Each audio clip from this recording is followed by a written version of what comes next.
Bismillahirrahmanirrahim. Assalamualaikum warahmatullahi wabarakatuh. Alhamdulillah, ala kulli hal ya teman-teman semuanya. Jadi sebagaimana yang saya sampaikan di pertemuan sebelumnya bahwa pertemuan kegiatan belajar mengajar akan dialihkan ke dalam jaringan disebabkan oleh pandemi COVID-19 yang sedang terjadi pada saat ini ya. Semoga kita semuanya dalam penjagaan Allah SWT. Baik, langsung saja kita masuk ke materi yang pertama.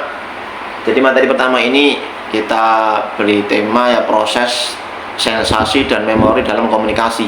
Nah, di sini kita akan membahas 3 hal yang akan kita bahas pada pagi hari ini. Yang pertama, pengertian dari sensasi sendiri. Jadi sensasi ini adalah proses menerima rangsangan atau stimulus atau pemicu melalui alat indera.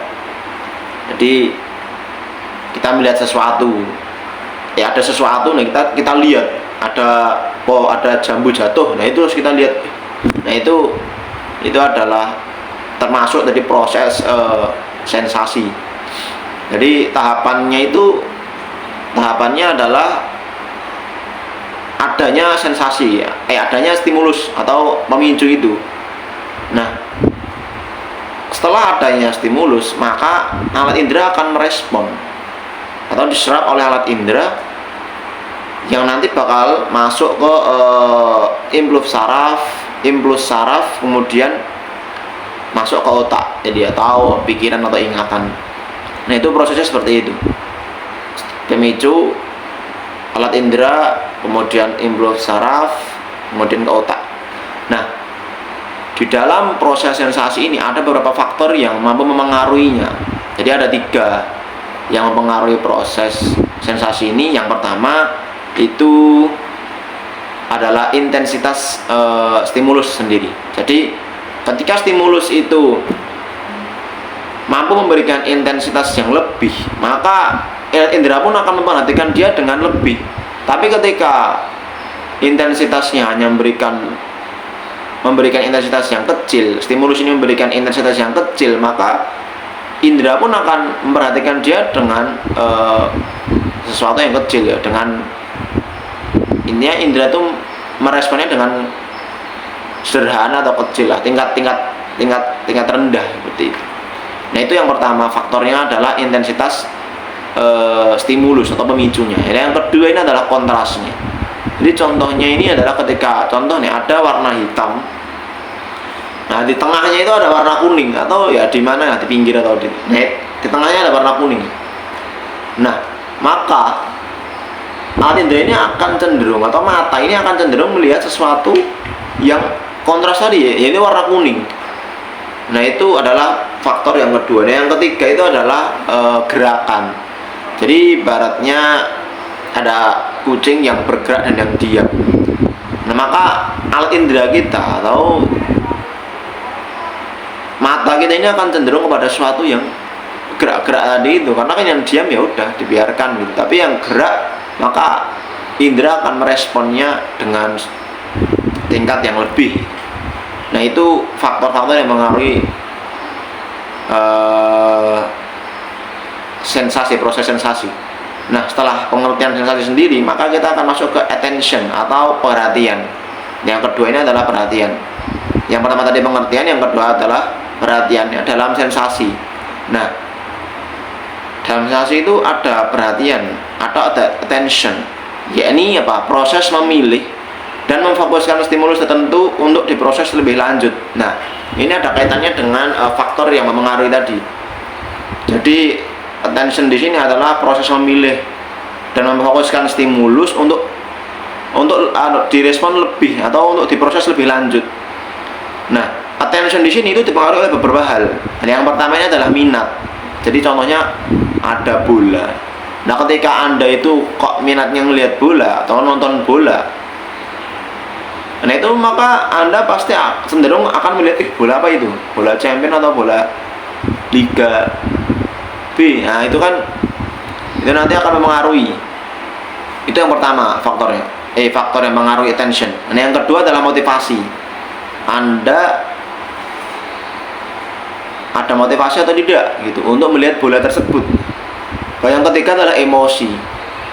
Nah, ini adalah faktor juga yang mengaruhi. Yang keempat, kebutuhan. Anda butuh nggak dengan sesuatu atau stimulus yang ada di depan Anda gitu. Kemudian pengalaman yang kelima. Yang kelima adalah pengalaman. Anda ada nggak pengalaman dengan sesuatu stimulus yang ada di hadapan Anda gitu. Nah, ini tadi ada 5 tadi itu ya. Nah, ini faktor-faktor yang mempengaruhi attention. Ketika attentionnya itu lengkap, maka ya tadi proses stimulus akan diproses lebih lanjut seperti itu. Lebih lanjutnya lebih dalam gitu. Nah, kemudian yang setelah tadi kita bahas pengertian dan attention, nah ini kita ada pengertian memori tadi kan. Memori itu apa sih? Adalah kemampuan menyimpan dan mengingat kembali informasi. Jadi ibaratnya kan stimulus itu kan kayak informasi. Nah, ini kita masuk ke memori, yakni kemampuan menyimpan suatu informasi, menyimpan dan mengingat kembali informasi yang ada di pikiran kita. Nah, memori itu ada macam-macamnya ya. Yang pertama adalah memori sensorik. Memori sensorik ini adalah menyimpan informasi dalam waktu singkat 1-3 detik. Memori jangka pendek itu adalah menyimpan sekitar 20 atau 30 detik dengan kapasitas terbatas. Yang ketiga adalah memori jangka panjang, menyimpan dalam waktu lama bahkan seumur hidup. Jadi ini ada macam-macam memori. Ada yang sensorik, ada yang jangka pendek, ada yang jangka panjang. Nah, tahapan memori itu ada 3. Yang pertama encoding. Encoding itu adalah proses mengubah informasi menjadi representasi. Jadi ada stimulus lah contohnya. Ada pemicu. Nah, Anda itu diproses. Anda proses informasi atau pemicu tersebut untuk menjadi representasi. Nah, itu adalah encoding. Kemudian yang kedua adalah storage. Masuk ke storage. Yakni mempertahankan informasi dalam kurun waktu tertentu. Setelah Anda proses informasi itu, Anda masukkan ke storage atau Anda masukkan ke ingatan. Anda pertahankan dalam ingatan Anda. Nah, itu namanya storage seperti itu. Yang ketiga, tahapan memori yang ketiga adalah recall atau memanggil kembali. Memanggil kembali itu ya kayak bahasanya kalau sering kita dengar itu yang murojaah lah seperti itu. Nah, itu tahapan memori ada 3 kan tadi, encoding, storage, dan recall. Nah, kemudian kita akan bahas faktor yang mempengaruhi memori. Jadi memori itu juga ada pengaruhnya. Yang pertama itu ini kayak pengaruh kuat dan tidaknya ya. Yang pertama itu adalah pengulangan. Ada pengulangan. Sering-sering Anda ulang maka storage Anda itu semakin kuat gitu. Kemudian keterlibatan emosi. Jadi ketika orang tuh ya ibaratnya Anda ada sesuatu ya, Anda lebih punya peran dalam pemicu itu. Jadi kan Anda bakal lebih mengingat daripada orang yang kayak bodoh amat. Kemudian keterkaitan pengalaman. Nah, ini juga hampir sama lah dengan keterlibatan emosi itu. Anda punya pengalaman seperti ini, Anda mesti lebih teringat, lebih kuat lah memorinya. Kemudian fokus perhatiannya. Ini sangat menentukan ya. Ketika Anda fokus, pasti Anda lebih kuat memorinya daripada yang nggak fokus. Kemudian struktur pesan yang jelas ya, ini perlu diperhatikan juga ya bagi komunikator, bahwa ini mempengaruhi memori seorang gitu. Ketika kita contoh komunikator tuh kok ngomong itu juga ada yang jelas, sehingga komunikan tuh mampu menyimpan informasi ini dengan kuat gitu loh. Tapi ketika komunikatornya itu nggak jelas ya, komunikan pasti juga akan menyimpan atau ya ingatannya dia akan informasi komunikator ini ya lemah gitu. Itu dari faktor yang mengaruhi memori, faktor kuat. Kemudian ini ada faktor yang menyebabkan melemahnya memori. Ya berarti kan hampir kayak kebalikannya ya, kayak kurangnya perhatian, tidak diulang atau tidak sering diulang-ulang. Kemudian interferensi informasi baru, intervensi ada sesuatu yang baru. Nah, itu kan karena kan memang otak kita ini punya batasan ya. Ketika sesuatu yang baru itu datang, nah itu bisa jadi bahkan digeser atau ditutup. Ada tapi dia cuma tertutup gitu loh. atau bahkan ada yang juga yang sampai ingatannya itu digeser, jadi ya udah dibuang. Atau beban informasi yang terlalu banyak. Nah ini sampai tadi terbuang ya, karena terlalu banyak maka contoh nih ada A tuh kebuang karena emang terlalu banyak di sini informasi yang dia simpan. Nah itu adalah proses memori, proses yang memori ya tadi. Ini faktor, tadi ada faktor kuatnya, faktor lemahnya. Jadi prosesnya tuh ya gimana ya, pesan membawa sensasi, kemudian ditangkap oleh attention dengan otak, melahirkan persepsi, masuk ke memori ya, menghasilkan respon. Nah itu tadi ya gambaran proses besarnya seperti itu. Nah ini perlu diperhatikan ya, tadi kan ini kan menandakan bahwasanya komunikator tuh ya nggak cuman asal memberikan informasi, memberikan suatu ucapan, atau nggak cuma komunikator ya komunikator lah. Komunikator itu jangan cuma sekedar memberikan informasi, tapi juga kita tuh punya bahan gitu loh, gimana caranya informasi yang kita sampaikan itu bisa melekat kuat dalam storage komunikan. Jadi ini buat para komunikator seperti itu ya, perlu ada bekal-bekal ilmu sebagai komunikator yang baik, sehingga komunikan itu mampu mencerna, mampu mengingat informasi yang kita sampaikan dengan baik. Seperti itu. Jadi ini materi pertama, proses sensasi dan memori dalam komunikasi. Kita lanjut ke materi yang kedua. Kita akan membahas tentang karakteristik manusia, perilaku manusia. Jadi manusia itu merupakan makhluk yang memiliki karakteristik unik dan beragam ya. Karena kan kita banyak gitu. Orang ini banyak, punya kepribadian masing-masing, punya karakter masing-masing.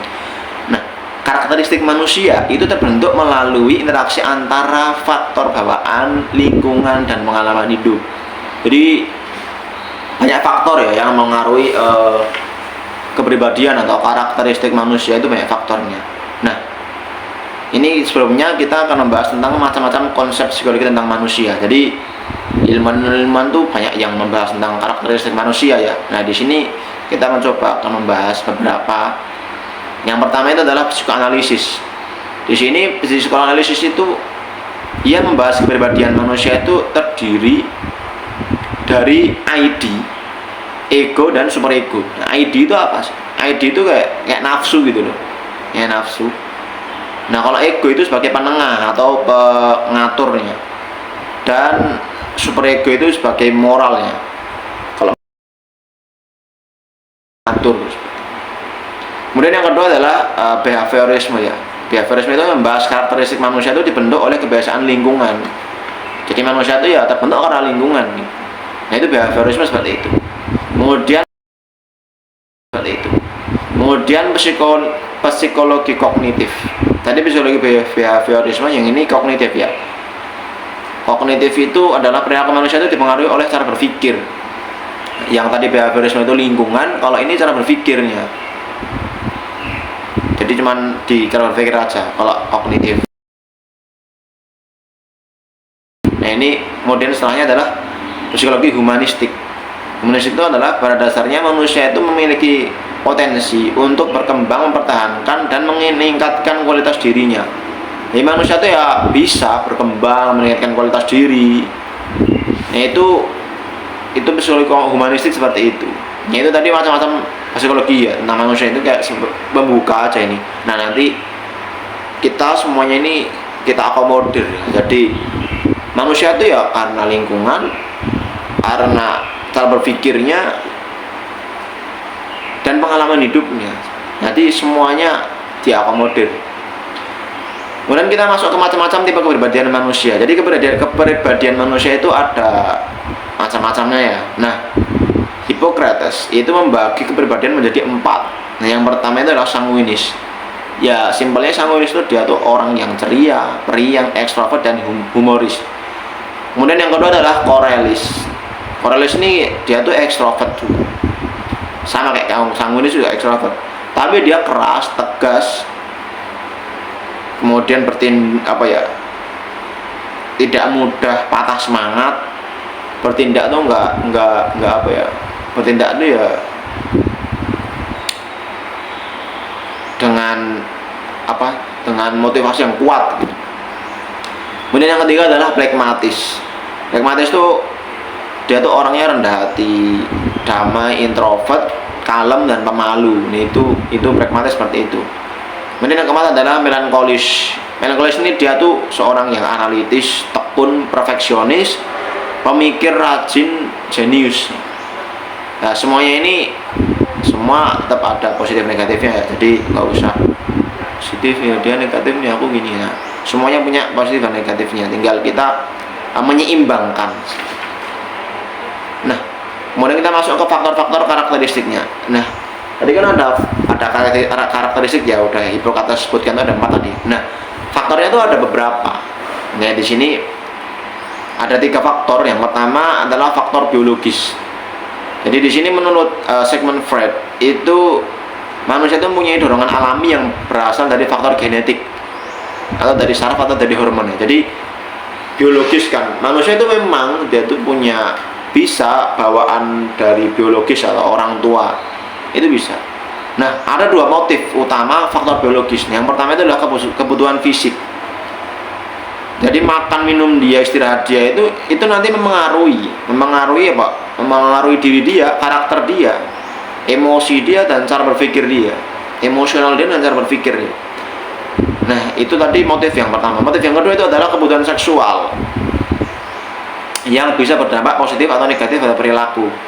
Nah, tadi ada 2 motif kan tadi. Yang pertama ya kebutuhan fisiknya, kemudian kebutuhan seksualnya, manusiawinya dia. Sisi hewani dari manusia itu ya itu kebutuhan seksual. Nah, ini nanti bisa berdampak positif dan negatif pada perilakunya. Nah, ini tinggal dikontrol kan dengan cara berpikir masing-masing. Kemudian faktor setelah biologis, tadi yang pertama biologis, ini faktor yang kedua adalah sosiopsikologis. Nah, faktor sosiopsikologis ini ada 3. Yang pertama adalah afektif, kognitif dan konatif. Apa itu afektif? Itu ya emosi. Kognitif itu cara berpikir dia, dan konatif itu adalah kemauan dan kebiasaan dia. Nah, ini adalah faktor psikologis. Jadi emosi dia itu mengaruhi karakter dia, cara berpikir dia itu mengaruhi, dan kemauan dan kebiasaan dia. Kebiasaan ini berarti masuknya juga ke lingkungan. Nah, faktor ini itu terbentuk dari proses sosial seperti prestasi, kasih sayang, hadiah dan kekuasaan. Nah, ini kan lebih ke lingkungan ya, lingkungan dan pengalaman. Jadi lingkungan dan pengalaman tuh nanti akan mempengaruhi cara berpikir, yang nanti cara berpikir itu akan mempengaruhi karakternya. Seperti itu. Kemudian faktor yang ketiga adalah faktor situasional. Nah, faktor situasional ini dia mempunyai beberapa hal. Situasinya itu seperti faktor ekologis, itu maksudnya faktor kondisi lingkungan kan. Ini kondisi lingkungan ada 3 faktornya ya, dalam situasional itu ada 3 macam. Kondisi lingkungan kayak cuaca, ruangan, kebisingan, nah, itu kan nanti bakal mempengaruhi karakternya. Kayak orang tuh kalau kan lagi panas tuh ya bisa lah emosi, aku gini. Nah, itu kemudian faktor pelaksanaannya. Nah, orang tuh ketika dia itu malas atau semangat, dia ngantuk atau masih segar, nah itu kan nanti bakal mempengaruhi karakter dia. Kemudian suasana psikologis, kondisi individunya seorang itu kan nanti bakal mempengaruhi karakter dia. Kemudian lingkungan psikososialnya, kehadiran orang lain. Nah, itu lingkungan psikososial itu maksudnya ketika contoh nih, kita kan kadang kalau ada contoh nih Pak dosen, kita sebagai pembicara, audiens kita itu ada Pak dosen kita, itu kan rasanya kita kayak canggung gitu, wah dosenku kok di sini gitu dengerin omonganku, nanti kalau aku salah gimana ya, itu kan. Atau ada orang tua atau ada guru kita, nah itu kan nanti bakal mempengaruhi kita. Itu lingkungan psikososial itu seperti itu, jadi nanti bakal mempengaruhi karakter kita. Itu tadi adalah faktor-faktornya ya, ada faktor biologis, sosiopsikologis, dan faktor situasional. Ya, intinya karakter manusia di sini itu berubah-ubah ya, beragam. Jadi bukan hanya dia itu sebagai tadi yang kita pelajari itu, manusia itu bukan karena biologis doang, tapi dia juga yang makhluk berpikir, bermolar, bersosial, dan berkembang.